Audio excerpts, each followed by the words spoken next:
Why Petey came back. They laid Petey Cole to rest on a sunny Sunday morning at Big Bethel AME in Harris County.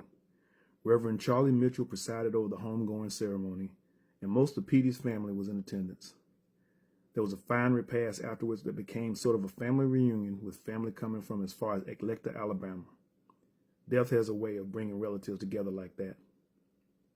8 days later, old Petey dug himself out of that $500 pine wood casket and threw 6 feet of red clay, rising up a lot dirty and a little ripe. Why?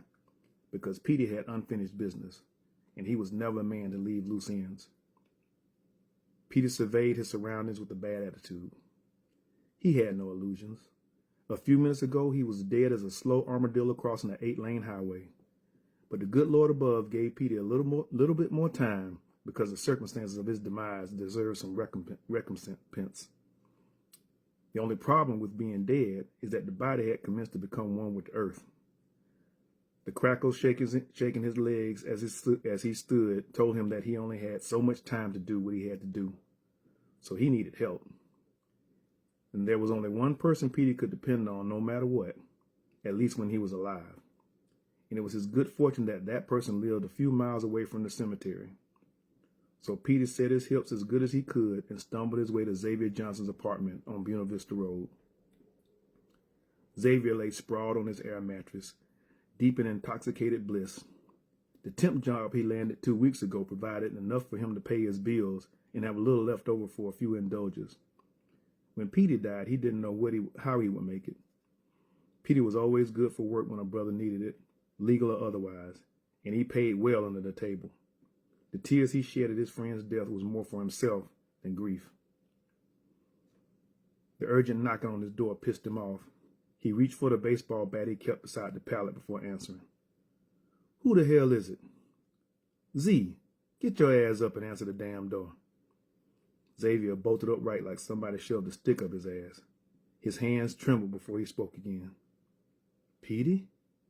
Who else would it be?" Terror swept through Xavier, quickly followed by rage.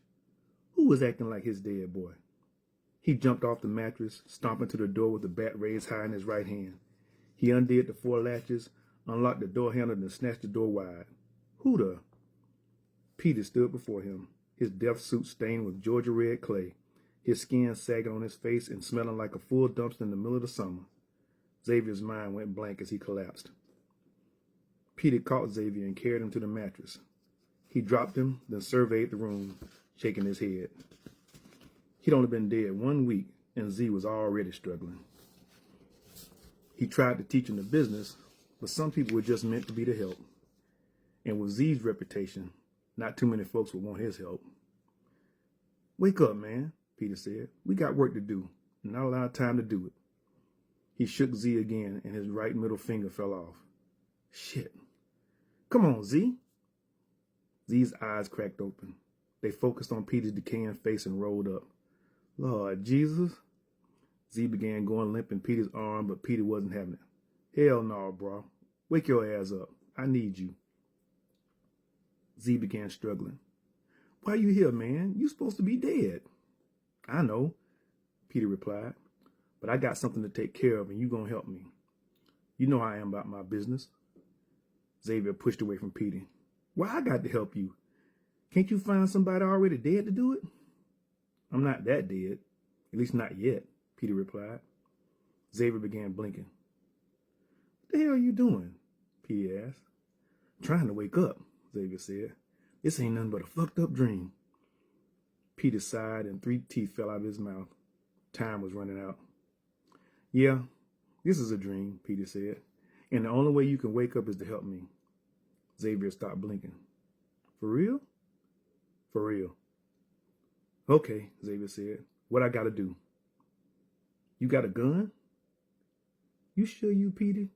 Because Petey would know I'm scared of guns." "That's right," Petey said. "Because of your mama." Xavier's eyes closed for a minute. "My sweet mama." Xavier's expression became serious. "What's my favorite color?" "What?" Xavier's hands clenched. "What's my favorite color?" "How the hell am I supposed to know? If you were Petey, you would know." "No, I wouldn't. I wasn't your damn friend." Xavier grinned. You Petey, all right. So why you in my dream? That don't matter, Petey said. I need a pistol. Where can I get one? Xavier's eyes narrowed. I know where to go. You just don't want to because you're scared. I ain't, but he was. There was only one person on the street that Petey wouldn't mess with, and that was Dirty Red. The man didn't care about nothing and nobody and would shoot you without blinking an eye. But that wasn't a concern anymore. Either take me there or give me directions, he finally said. You sure? Petey laughed. What Dirty Red gonna do to me? Shit, I'm already dead. I ain't, though, Xavier replied. And since I ain't sure this is a dream or not, I'm gonna write the directions for you. Z shuffled over to his bed, then went into a large duffel bag resting beside it. He took out a pencil and a notepad, then scribbled Dirty Red's address and gave it to Petey. Where are your keys? Now hold up, Xavier said. I'm your boy, but I just don't let anybody drive my ride. Then you gonna take me? Something must have snapped in Xavier's mind right about now. His eyes narrowed and he spit on the floor. I ain't doing a damn thing. This is my dream, and I'm tired of you telling me what to do. Get your ass back in that damn hole in the Petey slapped Xavier as hard as he could. He heard a loud snap, then looked at his right arm. It bent the wrong way between his wrist and elbow. The bone stuck out through the skin. Damn, he said. Xavier was laid out on his back, eyes closed. A few seconds later, his eyelids fluttered and he rose. He sat up, then rubbed his eyes. This ain't no dream, ain't it? No, it ain't, Petey said. Now get your ass up and take me to Dirty Red's. Xavier went into his bag again and got his keys. He shivered as he walked past Petey and out the door. Petey followed Xavier around the back of the apartments to a narrow alleyway. Parked next to the clothesline was a sky blue Galaxy 500.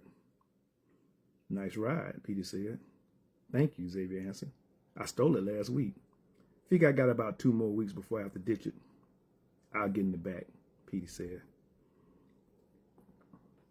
Petey opened the door and struggled into the back seat. He was getting weaker. Time was not on his side. Make it quick, Z, he said. Xavier made a beeline to Dirty Red's cafe. The small juke joint was a cover for his real business, fencing stolen goods.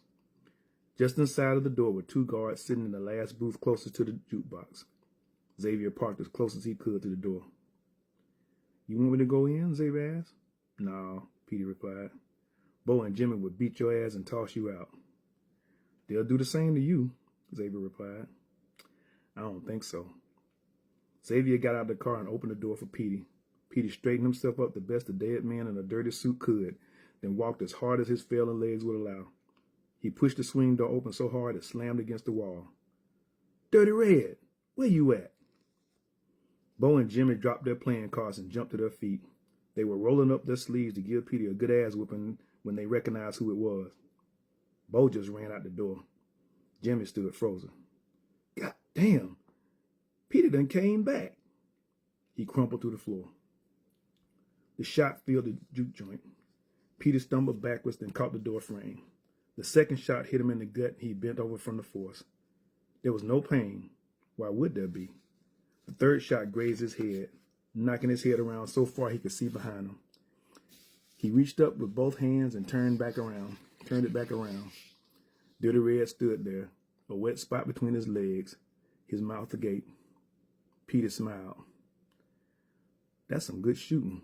Real good. I came here for a pistol. I think I'll take that one.